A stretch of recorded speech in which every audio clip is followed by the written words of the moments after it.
against several USUSA bylaws. So you've got three big things there that are completely against the rules.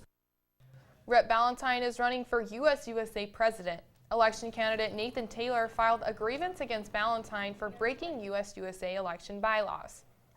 Welcome to this edition of ATV News. I'm Ayana Likens. And I'm Bobby Russell. The Utah statesmen postponed their election debate because of an active grievance against a candidate.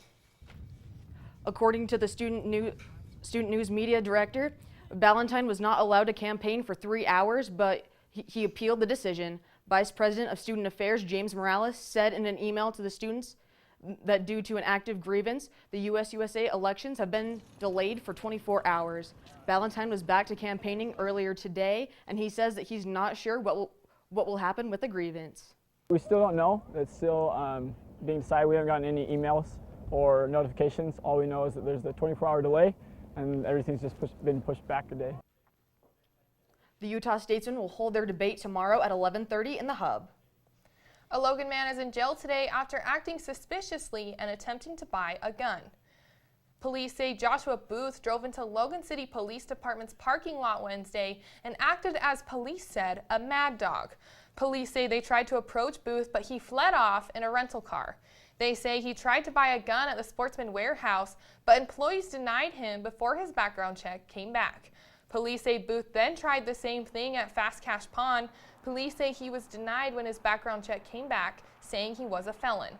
Logan PD said they got a warrant for Booth, and Unified Police arrested him in Kearns with a knife and meth in his truck. Police say they think Booth struggled with mental health issues.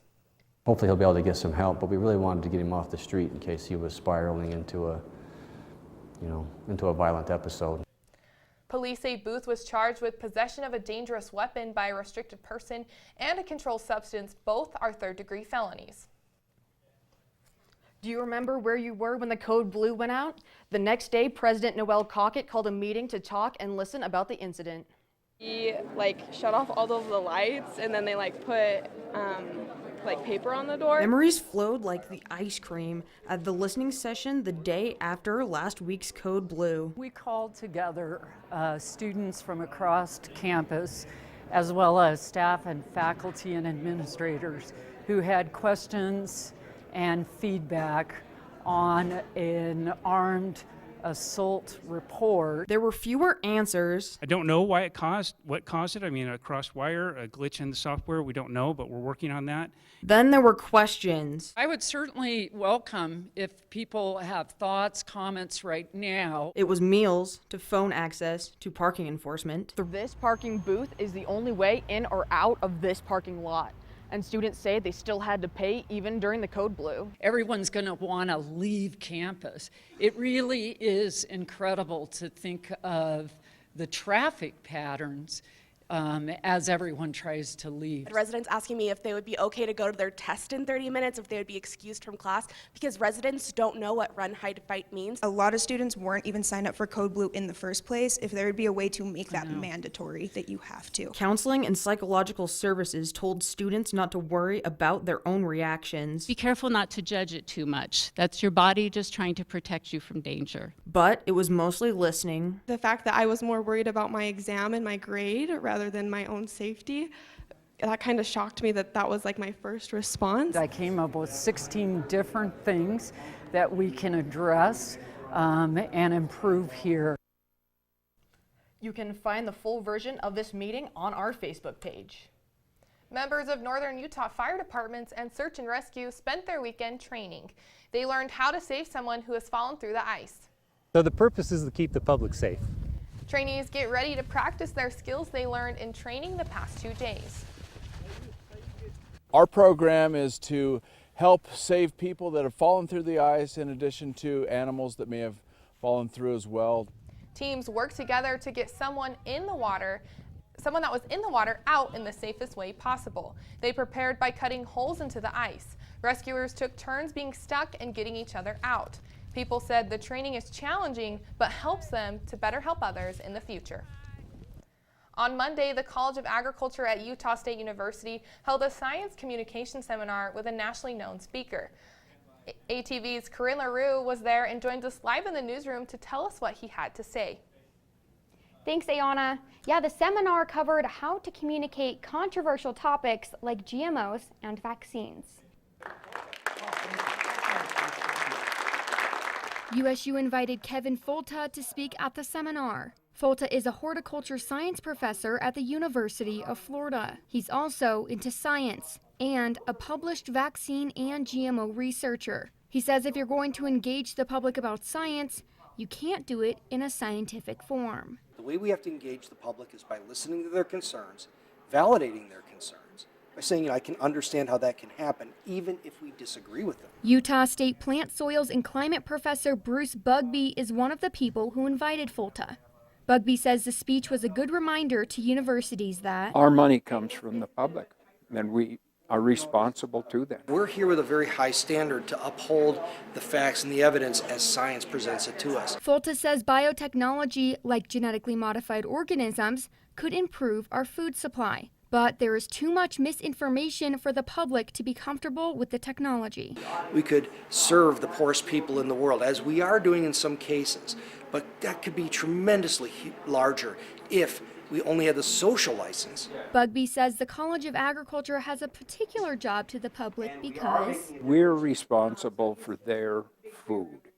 And our goal is to make the safest, most cost-effective food supply in the world. It's almost like saying we have a drug that can cure an important problem in the world, yet we're not able to give it to the patients that need it. This is the same exact thing. some students find the choice between standing up for something you believe in or staying silent is a hard one. Something that I struggle with on a regular basis, I guess, is kind of the fight to stand up for things that are right versus trying not to draw aggression. But we need you. You present information because it's right. Folta is in Los Angeles right now, but is headed off to Alberta and then Kansas State University. Thanks, Corinne. Doing your taxes can be stressful. ATV's Cameron Kelly shows you a program that helps you if you made less than 54 grand last year. These VITA volunteers are helping students and people of Cache Valley with their taxes. I'm an English major. I don't know anything about taxes, but it was really welcoming and open and easygoing and not a hard process at all. We'll give you a fast password the next time you come to the front. VITA clinics fill the halls in the business building basement. We file generally between 500 and 700 tax returns a year with our volunteers. Before you can go in and see a volunteer, VITA asks that you fill out this intake form so they can have more information on how to help. It helps us kind of gauge if someone a little bit more experienced or a little less experienced can handle those types of returns. Accounting majors aren't the only ones that help with the VITA program. One of my favorite things is that we'll have people who have been helped for several years, and then they're like, I want to give back. I think I could do this. Can I come get trained? And we will train anybody that wants to do it. Anyone can volunteer for VITA. There are some things you have to learn first. The process to become a volunteer may seem a little bit hard to some, but it's quite easy. We usually have a bunch of trainings, and you have to pass certain IRS tests that they have. Camille Jensen says she enjoys seeing VITA for more than tax help. I just like being able to be a part of offering my story to somebody else so that they can gain more experience in their education. Cameron Kelly, ATV News. The next VITA clinic is scheduled for March 12th in the basement of the business building. Coming up, Aggies are working with NASA. See how and what they are doing. And we'll show you why your student fees might be going up. When we come back, I'll have your 7-day forecast. The current temperature in Logan is 42 degrees.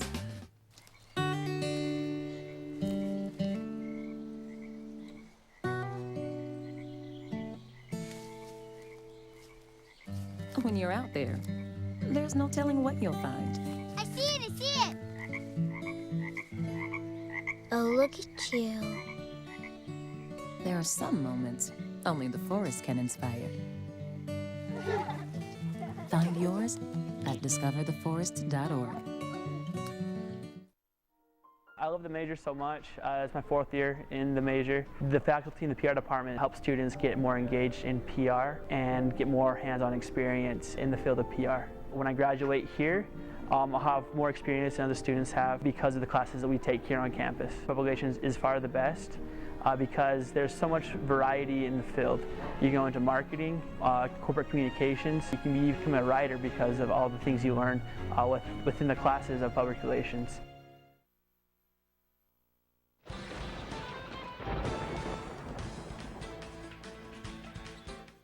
Welcome back. I'm Caitlin Rindlis-Baker with your 7-day forecast. So to get started, let's look at today.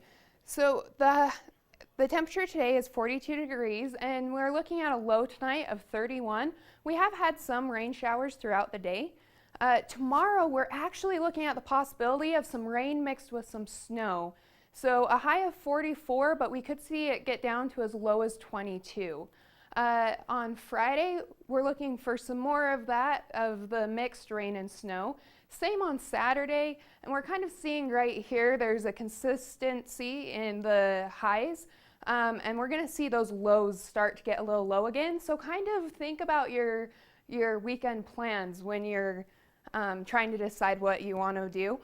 And then for next week, we're looking to see a little bit more sunshine, so hopefully we'll see those higher temperatures coming back. But that's all I have for you today. You're all caught up on weather. Back to you, Ayana. Thanks, Caitlin. A local art studio is coining the phrase diversability in hopes to make everyone in the community feel welcome and able to share their own unique art. ATV's Emily Hill takes us on a studio tour. Markers How's my ship look? and misshapen crayons help local artists share their creativity. There's plenty of opportunities. My 12-year-old son is an artist, and so he loves to come here, and he knows when he comes here that everyone thinks his artwork's amazing, so he gets a boost from that. And so I just come here to support him and support his passion for art. The drawings to make some books. Jump the Moon Foundation helps people create art. Wow. We find people's strengths and we make the tools if we don't have them, or we're getting a pretty good collection of tools that make art making more accessible. These small crayons are difficult for some people to use, so they're melted down and molded to create these doodle bells, which are easier for everyone to use. I like them because they're easy to make and they have many different colors. During studio nights, volunteers teach guests about art. Just pretend you're a kid again. These smiles and laughs show how visitors light up. I'm learning so much. I came here and just wanted to try to get to know the people and do some art because I'm really bad at it. You can visit the gallery and purchase pieces from the artists. Since I've been here, I've actually sold one of my pieces that I have in here. My favorite part of the studio is seeing what people have done here that have special needs or special abilities. Jump the Moon helps artists publish their work. C for chameleon. I looked at the spaceman, I was like, wow, they do some serious art here. These people must be like professionals. Bingham says they want the studio to be community known and invite everyone to come. Emily Hill, ATV News. You can find more information on how to get involved through the link on our Facebook page. USU's Aggie Air got an invite from NASA. ATV's Ariana Piper shows you why they get to participate in a special demonstration. Let me open up the other one. Mac McKee looks at footage of Aggie Air launches over the years. Aggie Air has been in business for 13 years and has accomplished some rather amazing things. Aggie Air is using drones to gather scientific imagery for vegetation mapping and stream and river applications. In a single flight, maybe 10 or 20,000 different images. They turn it into a single composite image where every single pixel is accurately geolocated on the ground. McKee says students do most of the work for Aggie Air. Every piece of Aggie Air technology was designed by a USU student.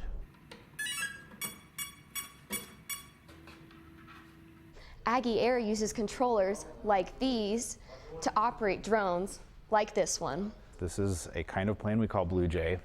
This is our next generation fixed wing unmanned aerial remote sensing craft. Aggie Air will get to show off Blue Jay at an upcoming airspace demonstration led by NASA.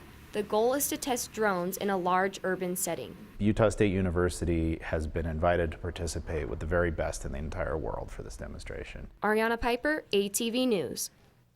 For more information about Aggie Air, go to the link on our Facebook page. The College of Engineering held community night last week. HEV's Michael Kay shows you what engineers showed off. Robots, rockets, and rovers filled the Taggart Student Center last week for the USU College of Engineering's Community Night. It's a good opportunity to get the community involved, to see what students are doing at Utah State. Students showed the community examples of what they've built while at USU. This is our test rig, so it's called tie jar. It stands for This Is Just a Rig. So this is the back side of this bay right here will have a hatch to access those switches so that we don't get the annoying sounds. The College of Engineering Community Night drew people in from all over Cache Valley to see demonstrations and what the engineers had to offer. A big aspect of Community Night is catering it towards families, towards kids, to try to help them see that science and technology is fun. The engineers also put on demonstrations that let kids see how engineering is used for building, coding, and racing. They were having a Pinewood Derby car. They were also doing a bunch of STEM things, and I really like STEM. Michael Kay, ATV News. Your student fees could be going up. ATV's Caitlin Rillis-Baker shows you what that fee is and why you want to learn more about it. Counseling and Psychological Services, this is Karen. How can I help you? That was a phone call to CAPS, the Counseling and Psychological Services available to students on campus. The Student Fee Board recently voted to increase student fees by $10.46 to help fund CAPS. We felt that this fee was more than appropriate as something that's a huge priority for students and something that our student body officers can really get behind. Our fee increase would get us more counselors to have more of that student support. And we're still short, but we're a lot closer than we were before. The current wait time at CAPS for individual therapy is 6 to 12 weeks. CAPS has 9 counselors. The International Association of Counseling Services recommends that USU should have 18 to 28 counselors. If the CAPS funding increase gets approved, then USU will see 4 more counselors to help cut down on wait time. The bottom line is that the more therapists we have, the more students we can help.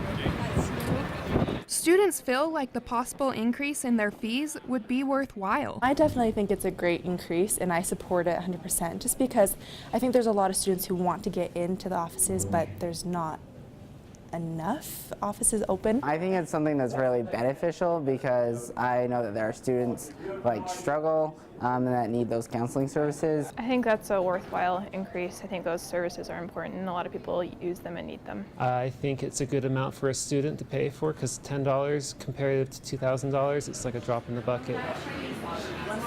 While students are ready to pay the extra fees, President Cockett and the Board of Trustees still have to vote on whether the increase will go through. Cockett says, using the funds that we had dedicated for the CAPS is just simply not sufficient to meet the expanding demand. Well, focusing on people that come in for therapy, this last year we had over 1,400, and 5 years ago we had about 1,033. In 5 years, that's 400 more students coming in for therapy. 40 more students used crisis appointments, 138 more students attended clinical consultations, and there was an increase of 1,470 more students in the intake, individual, and couples therapy across all USU campuses in the last year. I think it's really hard to ask for help, and so it's important to be able to offer the help that students are seeking, and the only way to do that is to have more staff. Caitlin Renlis-Baker, ATV News. There are some resources on campus that could help you. We'll show you what they are on our next edition of ATV News. And Ed Collins is here to give us the rundown on sports. I heard it was a busy week full of sports. Yeah, we had a very busy weekend in Aggie Sports, and when we come back, I'll show you how, in fact, I'll show you who took center stage in a rivalry game in hockey over the weekend. Coming up, we'll show you why some professors are grading more than just homework. NFC, AFC, offensive linemen, defensive tackles, quarterbacks, and cornerbacks are all living united to ensure the academic success of millions of kids in our communities all the way to graduation day. But that won't happen without you. So take the pledge at unitedway.org. Make a difference in the life of a child. Suit up like your favorite NFL players and become a volunteer reader, tutor, or mentor with United Way.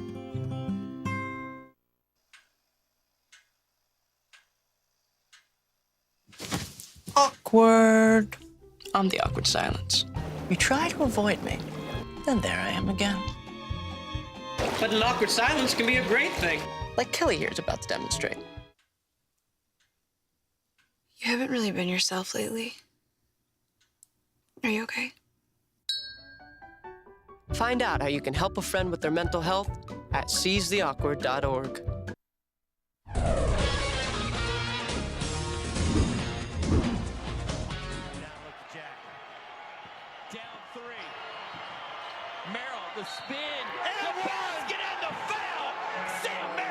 That fancy dribbling from Sam Merrill tied Saturday's game for the Aggies with 15 seconds left in regulation. Cutting it close? I'd say so. Welcome to ATV Sports. I'm Ed Collins, and what you just saw was the beginning of Aggie basketball's drama in Boise. Boise's Justinian Jessup came short with this three-pointer in the dying seconds, forcing overtime.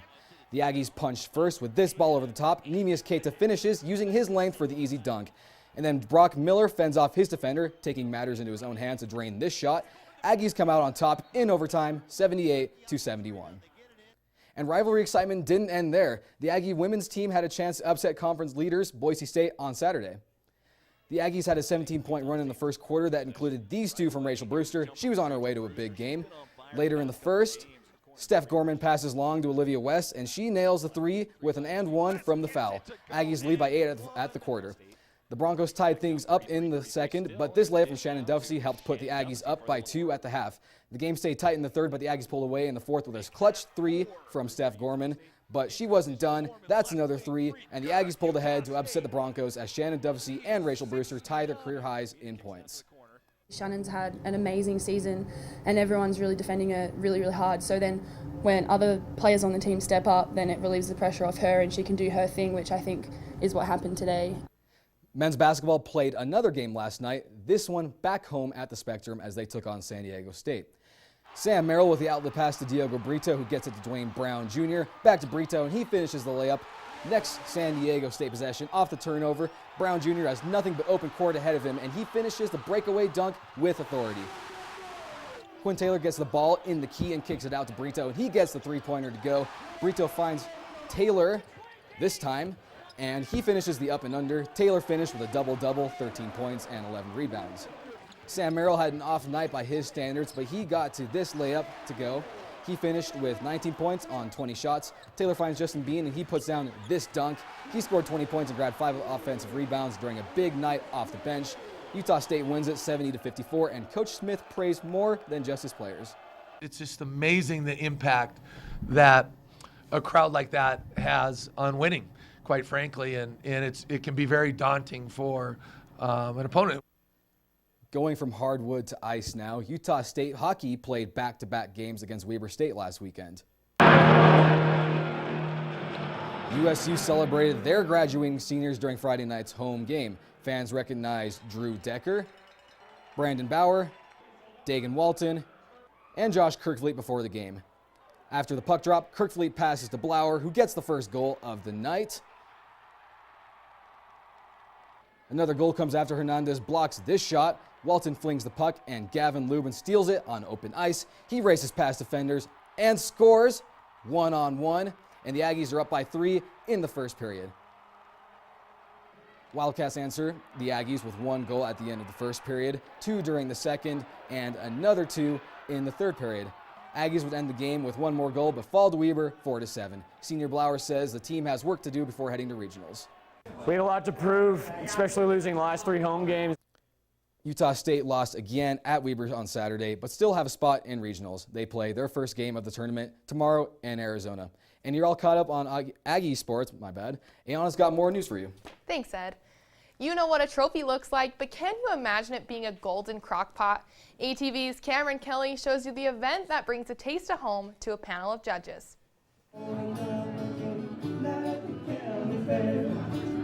Live music and crockpots full of chili is an annual tradition for the College of Agriculture and Applied Sciences. The music's good and the food's good. That's what else do you want? Bird says this is his 6th year coming to the chili cook-off, and this year is even better than the last. People that have been coming here for years say the best way to try the most chili is to bring a muffin tin. Yeah, I'll get those later. Okay. Professors from the College of Agriculture and Applied Sciences are judging the entries of this year's Cass Chili Cook-Off. I love to see how people use very common ingredients and then add the different flavors and spices to it. That's $3. Entry is $3 to $5, and all proceeds this year go to an anonymous student in need. The student in need is just a student in the College of Ag that has kind of run on some tough times that we've identified, and so all the money will be donated to that student in need. In first place for the departmental category is the Dietetics Club. The Dietetics Student Association took home the Golden Crock Pot for the 2nd year in a row. Their secret? We used to make it super healthy because we're dietetics students and we gave up on that. And then we started winning. So. Cameron Kelly, ATV News. The Chili Cook-Off is an annual event and is open to anyone that would like to enter the competition. Next year will be the 100th anniversary of the women's suffrage movement. The Center for Women and Gender held a panel discussion to go more in depth on what that means for women today. The 4 panelists talked about finding a voice on political and social issues, women supporting women, and what the women's suffrage movement means in today's society. One panelist says the most powerful tool you can use to take a stance is social media. In the same way that the television functioned for the civil rights movement and the women's liberation movement, the same way the telegraph worked for people that were coming back from the wars and things like that. Every generation, every movement has had its tool, and social media is ours.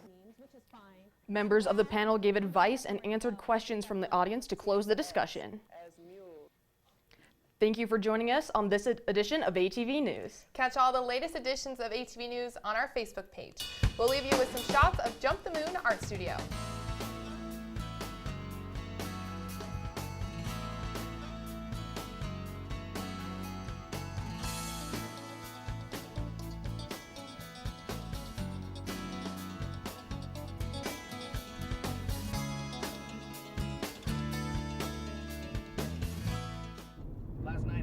I tried Oxy at a couple of parties. I thought I had it under control. I didn't know it'd be this addictive. I didn't know how far I'd go to get more.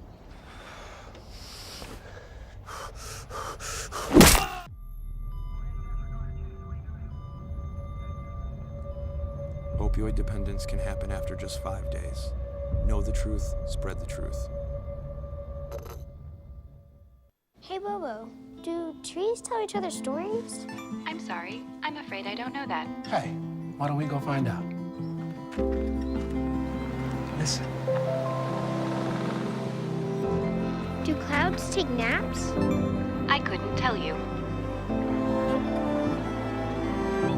Dad, do stars visit their friends? Look,